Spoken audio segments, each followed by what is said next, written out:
வணக்கம். இது உங்கள் AbiUmaiyal சேனல். இன்றைக்கி நம்ம பார்க்க போகிறது உருளைக்கிழங்கு வறுவல் பொரியல் எப்படி வேணால் சொல்லிக்கலாம். இந்த வீடியோ பிடிச்சிருந்தால் லைக் பண்ணுங்கள், சப்ஸ்கிரைப் பண்ணலைன்னா சப்ஸ்கிரைப் பண்ணிக்கோங்க, அப்படியே பெல் பட்டனையும் கிளிக் பண்ணிக்கோங்க. வாங்க வீடியோக்குள்ளே போகலாம். உருளைக்கிழங்கு ஒரு 4 உருளைக்கிழங்கு எடுத்துருக்கேன். அதை வேக வச்சு இந்த மாதிரி கட் பண்ணி எடுத்து வச்சுக்கிட்டேன். இப்போது ஒரு வாணலியில் 3 டேபிள் ஸ்பூன் எண்ணெய் ஊற்றிக்கிறோம். அதில் கடுகு ஒரு அரை ஸ்பூன் போட்டுக்கிறோம்.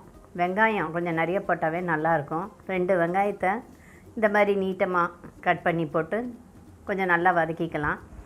அதுக்கப்புறம் உருளைக்கிழங்கையும் வேக வச்ச உருளைக்கிழங்கையும் அதிலையே போட்டுறோம். அதில் போட்டு கொஞ்சம் நல்லா எல்லா பக்கமும் உருளைக்கிழங்கு வெங்காயமும் ஒன்று சேர்ன மாதிரி கிளறி விட்டுக்கணும்.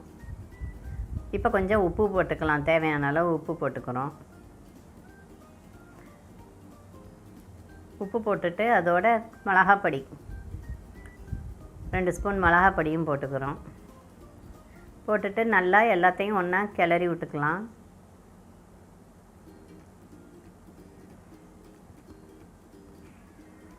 இப்போ கருவேப்பிலை நம்ம போட்டுக்கலாம், தேவையான அளவு கருவேப்பிலை போட்டுக்கோங்க. கருவேப்பிலை கண்ணுக்கு தலைமுடிக்கெல்லாம் நல்லது. எல்லாத்துலேயும் நம்ம சேர்க்கலாம். எவ்வளோ சேர்க்குறோமோ அவ்வளோ நல்லது தான் நம்ம உடம்புக்கும். அப்பப்போ கிளறி விட்டுக்கணும். இது கொஞ்சம் நேரம் ஸ்லோலேயே அடுப்பில் இருக்கணும். அதனால் லோ ஃப்ளேம்லேயே வச்சுக்கோங்க, ஹையில் வைக்க வேண்டாம்.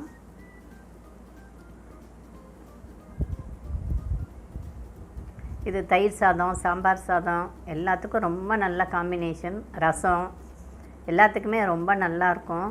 கொஞ்சம் ஸ்லோலேயே போட்டு எடுத்தோம்னா ரொம்பவே நல்லாயிருக்கும். இப்போ இஞ்சி பூண்டு பேஸ்ட்டு போட்டுக்கிறோம்.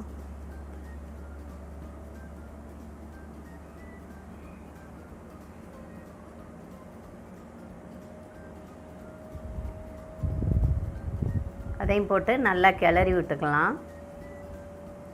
நீங்கள் இஞ்சி பூண்டு பேஸ்ட்டு போட்டு கிளறப்ப நல்ல ஒரு ஃப்ளேவர் கிடைக்கும்.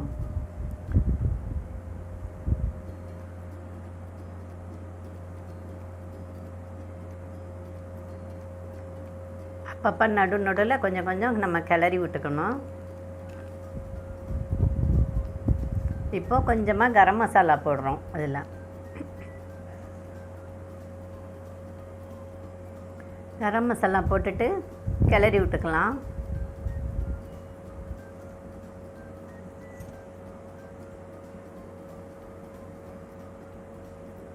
கொஞ்சம் லோ ஃப்ளேம்லேயே வச்சுக்கோங்க.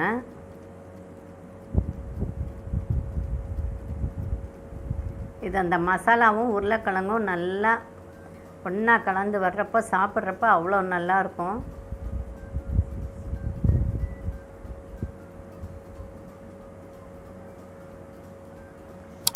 இந்த வீடியோ பிடிச்சிருந்தா லைக் பண்ணுங்கள், சப்ஸ்கிரைப் பண்ணலைன்னா பண்ணிக்கோங்க. பெல் பட்டனை கிளிக் பண்ணிங்கன்னா நான் போடுற வீடியோலாம் ஒன்று வரும். இப்போ உருளைக்கிழங்கு ரெடி ஆகிடுச்சு.